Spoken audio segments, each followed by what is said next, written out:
যদি কোরআন হাদিস না মানি জীবনে, কি হবে গো মৃত্যুর পরে, কি হবে গো মৃত্যুর পরে। কথা বলুন ঠিক কিনা? মুসলমান ভাইরা, আল্লাহ রাব্বুল আলামিন এই কোরআনুল কারীম নাজিল করার পরে সুন্দরভাবে একটি আয়াত নাজিল করে দিয়েছে। আমার সঙ্গে বলুন, ইন্না নাহনু নাযালনা যিকরা ওয়া ইন্না লাহু লাহাফিজুন।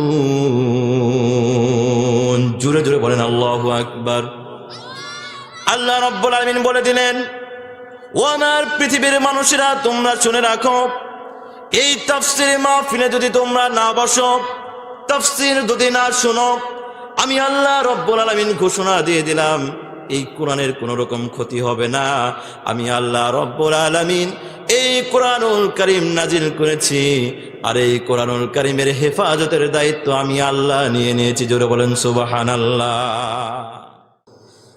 মুসলমান ভাইরা, আল্লাহ রাব্বুল আলামিন এই কোরআনুল কারীম নাজিল করার পরে সুন্দরভাবে একটি আয়াত নাজিল করে দিয়েছে। আমার সঙ্গে বলুন, ইন্না নাহনু নাযালনা যিকরা ওয়া ইন্না লাহু লাহাফিজুন।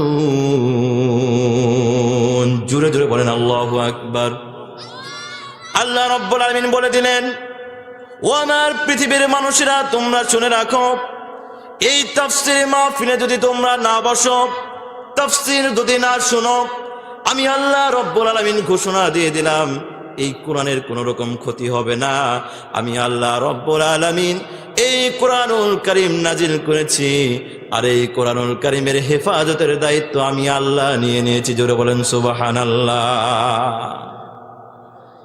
এই আয়াত থেকে কি বুঝলেন আপনারা? যে আপনারা যদি মনে করেন যে আমরা শুধুমাত্র এই যে পোলাও আয়োজন করা হয়েছে, তাবারকের ব্যবস্থা করা হয়েছে, তাবারক খেয়ে আপনারা চালাক। কি জাতি? চালাক জাতি। আরে হুজুর ওয়াজ করে নিক, লাস্টে টাইম এসে মনোজাত ধরবো, যাতে আমার পোলাওটা মিস না যায়। কি মিস না যায়? পোলাও মিস না যায়। এই ফাঁকিবাজি দিয়ে আপনি কি আপনার জীবনকে সাকসেসফুল করতে পারবেন? বক্তাকে ফাঁকি দিলেন নাকি আল্লাহকে ফাঁকি দিলেন? মুসলমান ভাইরা, এই কোরআনুল কারীমের মধ্যে আল্লাহ তাআলা মানুষকে সৃষ্টি করেছেন, করার সঙ্গে সঙ্গে এই মানুষদেরকে আল্লাহ রাব্বুল আলামিন ক্লাসিফাই করেছেন, শ্রেণী বিভক্ত করেছে। কথা বলুন ঠিক কিনা? কোরআনুল কারীমের মধ্যে কত প্রকারের মানুষ আছে বলতে পারবেন? কত প্রকারের মানুষ আছে? 3 প্রকারের মানুষ আছে। একটু চিল্লায়া বলেন, কত প্রকারের? 3 প্রকারের মানুষ কোরআনুল কারীমের মধ্যে আছে। আমরা তার পরিচয় জানতে চাই কি চাই না? আল্লাহ রাব্বুল আলামিন কোরআনুল কারীম কত পারা? 30 পারা। এই 30 পারার 18 নম্বর পারার মধ্যে সর্বপ্রথম যে সূরা নাজিল করলেন, সেই সূরার নামটা কি মুসলমান? সূরাতুল মুমিন। মুমিন বান্দাদের জন্য আল্লাহ রাব্বুল আলামিন কি করলেন? পরিপূর্ণ একটি সূরা নাজিল করলেন। জুড়ে বলেন সুবহানাল্লাহ। আল্লাহ রাব্বুল আলামিন বলে দিলেন, قد أفلح المؤمنون الذين هم في صلاتهم خاشعون।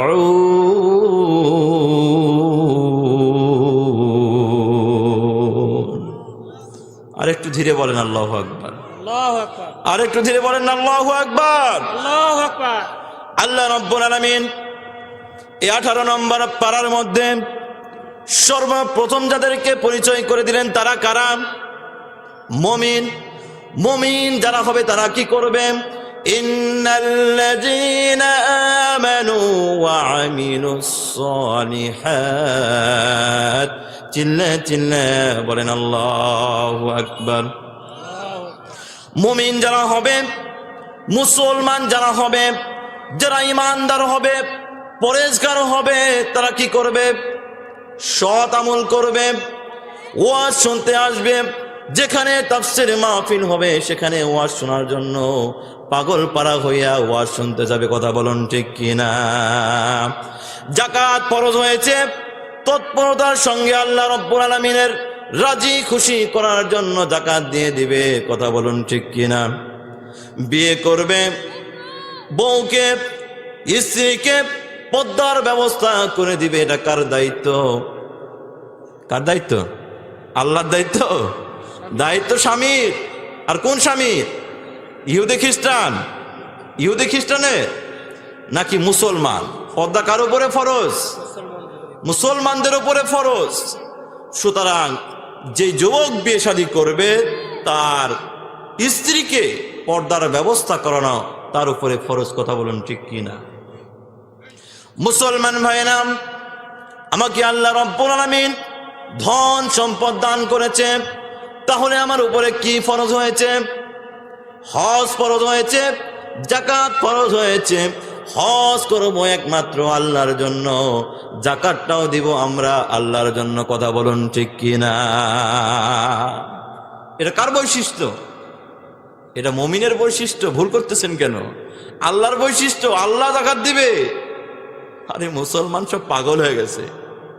কোন জায়গায় আল্লাহ বলতে হবে, কোন জায়গায় রাসূল বলতে হবে, কোন জায়গায় ইনশাআল্লাহ বলতে হবে, কোন জায়গায় আলহামদুলিল্লাহ বলতে হবে সেটাও জানে না।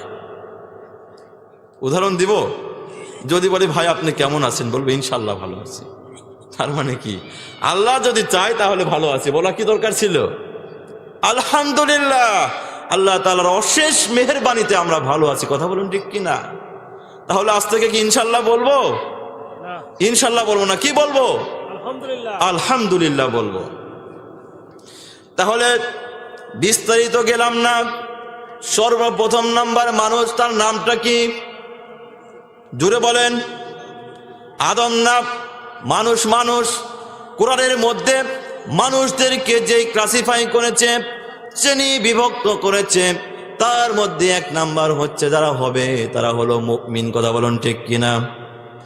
এবার নাম্বার 2, আল্লাহ রাব্বুল আলামিন 28 নাম্বার পারার মধ্যে একটি পরিপূর্ণ সূরা দিয়ে তাদেরকে চিহ্নিত করে দিলেন, ক্লাসিফাই করে দিলেন।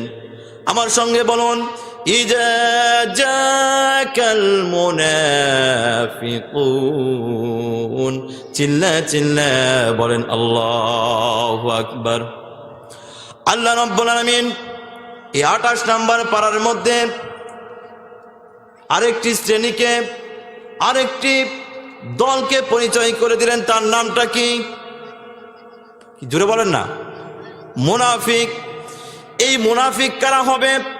তারা বলবে, ভাই তুমি কি করো? তাফসীর মাহফিলের ব্যবস্থা করো, তোমরা বড় বড় বক্তা নিয়ে এসো দূর দূরান্ত থেকে। এরপরে কি করবে? তারা ঘরের মধ্যে বসে থেকে ঘুমাবে। কথা বলুন ঠিক কিনা? তারা কি করবে? স্লোগান যখন দিবে তখন বলবে ছোটখাটো বক্তা দিয়ে হবে না, ঢাকায় থেকে বক্তা নিয়ে আসেন, চট্টগ্রাম থেকে বক্তা নিয়ে আসেন, এমুককে নিয়ে আসেন। ভাইরাল কি ভাইরাল না, সেই ভাইরাল বক্তা নিয়ে আসেন। নিয়ে আসার পরে করবে কি? তার বাড়িতে আত্মীয় স্বজন দাওয়াত দিবে, তাফসীর মাহফিল আর কি করবে না? বসবে না। আল্লাহ রাব্বুল আলামিন বলে দিলেন, ইউখাদিউনাল্লাহ। জুড়ে জুড়ে চিল্লা চিল্লা বলেন নাউযুবিল্লাহ।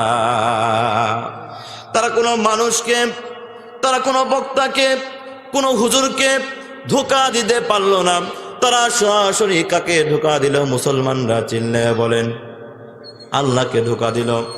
আল্লাহকে বলল, আল্লাহ আমি আমার রাসূলের প্রতি ঈমান এনেছি, আমি আপনার প্রতি ঈমান এনেছি, আমি মসজিদকে ভালোবাসি, আমি তাফসীরুল মাহফিলকে ভালোবাসি, কিন্তু যখন তাফসীর মাহফিল ডাকা হয় এই তাফসীর মাহফিলে আর বসতে চাই না। কথা বলুন ঠিক কিনা? এদের পরিচয়টা কি? এদের পরিচয়টা হচ্ছে মুনাফিক। তাহলে 1 নাম্বার গেল কি? আমার আজে বাজে ওয়াজ আমি করি না, কাহিনী বলে আপনাদেরকে কাঁদিয়ে লাভ আছে? কাঁদিয়ে দিলাম, হাসিয়ে দিলাম, আপনারা পরের দিন বললেন যে বক্তারা অনেক ভালো, কিন্তু আপনার আমলিয়াতে, আপনার ইমানের মধ্যে কোনো কিছুই পরিবর্তন ঘটলো না। ওই ওয়াজ শুনে লাভ আছে? কিছু কথা শুনে যাবেন যেগুলো দিলের মধ্যে আটকে যাবে। কথা বলুন ঠিক কিনা? জনগণের উদ্দেশ্য থাকবে যে আমরা এখানে তাফসির শুনতেছি, এটা আমরা আমলের উদ্দেশ্য। আর যে বক্তা ওয়াজ করবে তারও উদ্দেশ্য থাকতে হবে যে এখান থেকে একজন অন্তত হলেও যাতে হেদায়েত পায়। কথা বলুন ঠিক কি না? সুতরাং আমি যেগুলো পয়েন্ট টু পয়েন্ট ওয়াজ করব, এগুলো আপনারা অবশ্যই অবশ্যই মুখস্থ করে যাবেন। আপনার সারা জীবন, আপনার একবারে আখিরাত পর্যন্ত আপনার এটা কাজে লাগবে ইনশাআল্লাহ।